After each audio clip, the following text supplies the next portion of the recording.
In the news tonight, the Prime Minister says the government fully backs the Audit Bureau to enable it to perform its role in a fair and independent manner.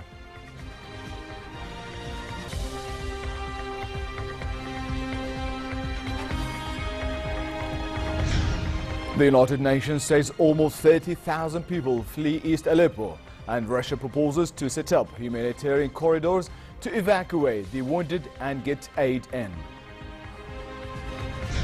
And Colombian investigators say the crash might have resulted from lack of fuel on the plane operated by charter airline LAME Bolivia. Good evening and welcome to the news at 10. Prime Minister Hani Molki received a copy of the 2015 annual audit report from the President of the Audit Bureau, Abed Kharabshe. The annual report includes irregularities, deficiencies, or weakness in the performance of ministers, public departments and other institutions, as well as methods to address such problems. Molki said the government fully backs the Audit Bureau to enable it to perform its role in a fair, neutral and independent manner, to preserve public money and contribute to fighting all financial and administrative corruption. Kharabshe said the Bureau seeks through this report to achieve its objectives represented in preserving public money and ensure that it is used in a legal and effective manner. Kharabshe also provided Senate President Faisal Al-Fayez with the Bureau's annual report for the year 2015. Al-Fayez said he will submit the report to Senate special committees, stressing the importance of cooperation between the upper house and the Audit Bureau. Kharabshe stressed that his bureau is keen to provide the upper house with all violations and irregularities committed by public agencies. Kharabshe expressed his appreciation to the President and members of the upper house support, saying the bureau is ready to cooperate with all the Senate's committees to serve the public interest.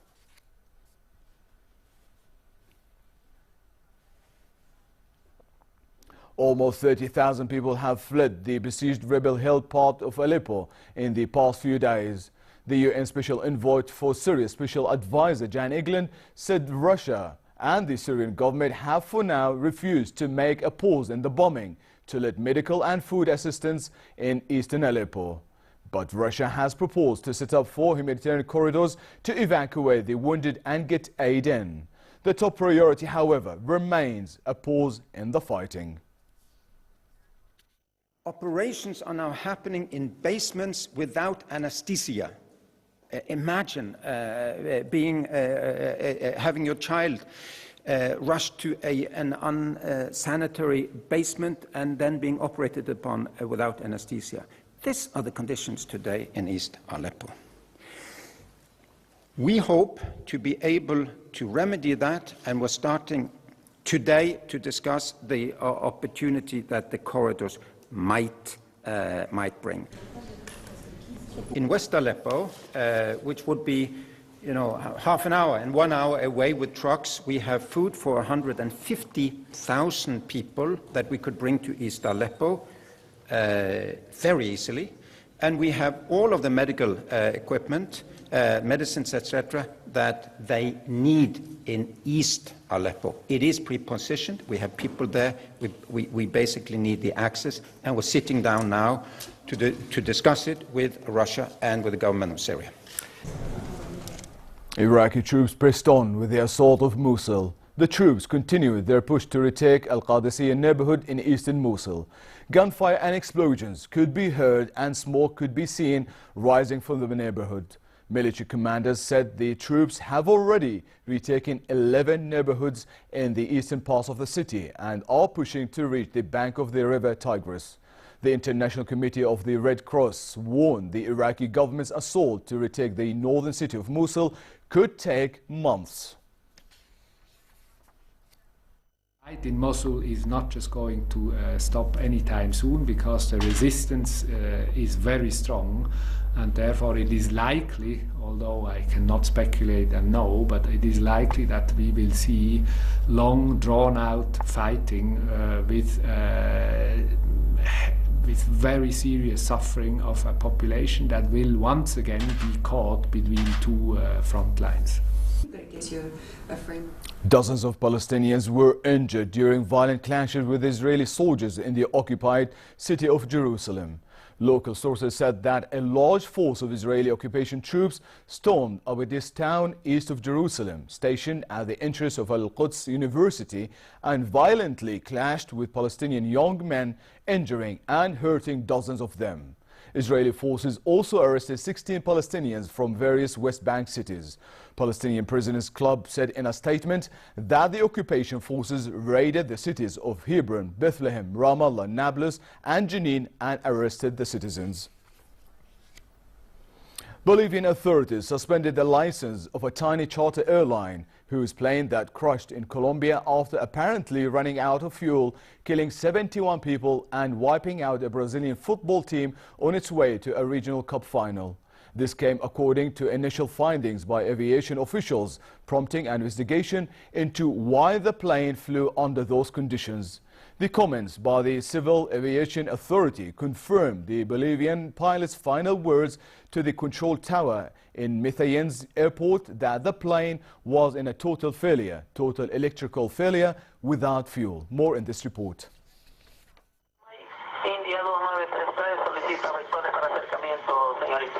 Investigators looking for the cause of the Colombian plane crash say they're now considering the possibility the aircraft may have run out of fuel. This was the conversation between the crew and air traffic controllers minutes before the aircraft ploughed into a mountainside. The crew asked for an emergency landing after reporting low fuel and electrical problems. Freddy Bonilla is Colombia's Civil Aviation Security Secretary. Una de las hipótesis que estamos investigando, manejando, al no encontrar combustible.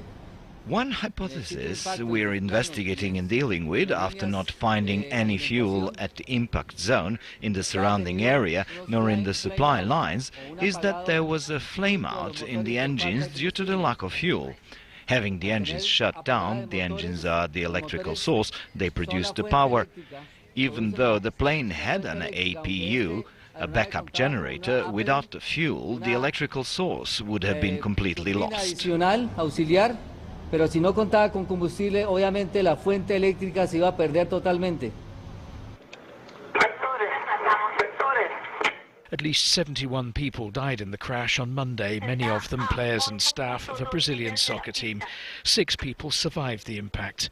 Investigators from Brazil, Bolivia and Britain are also taking part in the investigation.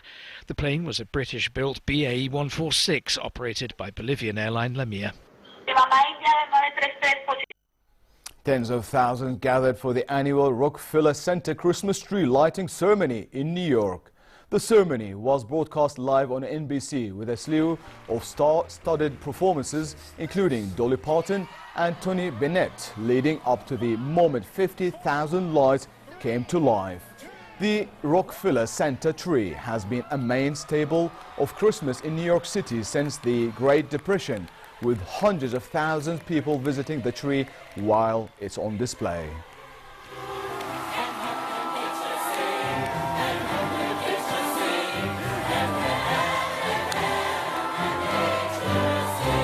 And how proud I was to wear it as autumn fell away in her leaves of many colors. I wore it through the winter days. December, Daddy said, let's all pitch in. Roasting on an open fire.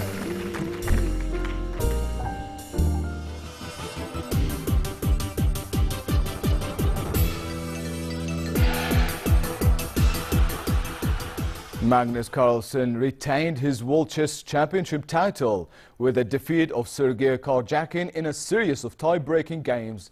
After 12 classical games of chess between Norwegian champ Carlsen and Russian challenger Karjakin, the two remained even.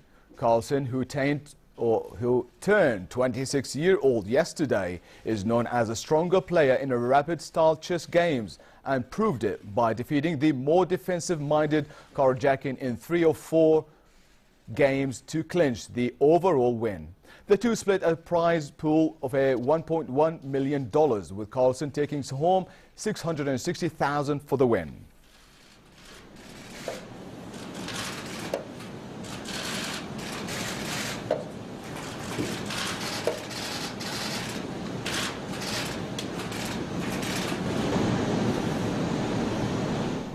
And finally, the weather forecast: cold and cloudy for tonight, with heavy rain and thunder starting from the northern and central parts of the country and moving gradually to the southern regions. Temperature in Amman will drop to a low 5 degrees. Tomorrow, the kingdom will remain under the impact of the cold air mass and depression, lowering temperatures and bringing cloudy skies and drizzles in the northern and central regions. Winds will be westerly to brisk with strong gusts at times. The Gulf of Aqaba should expect partly cloudy skies with a slight chance for light rain. Winds will be northerly brisk, raising dust and somewhat choppy seas. Next are the lows and highs for tonight and tomorrow.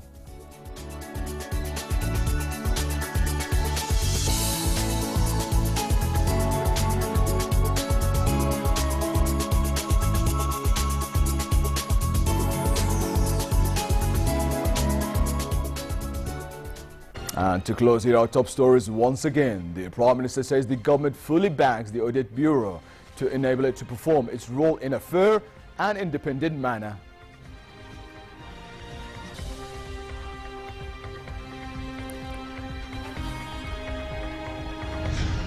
The United Nations says almost 30,000 people flee East Aleppo, and Russia proposes to set up humanitarian corridors to evacuate the wounded and get aid in. And Colombian investigators say the crash might have resulted from a lack of fuel on the plane operated by charter airline Lamia Bolivia. And with that, we come to the end of tonight's news. I'm Balkar. I'll see you tomorrow. Stay warm and have a lovely weekend.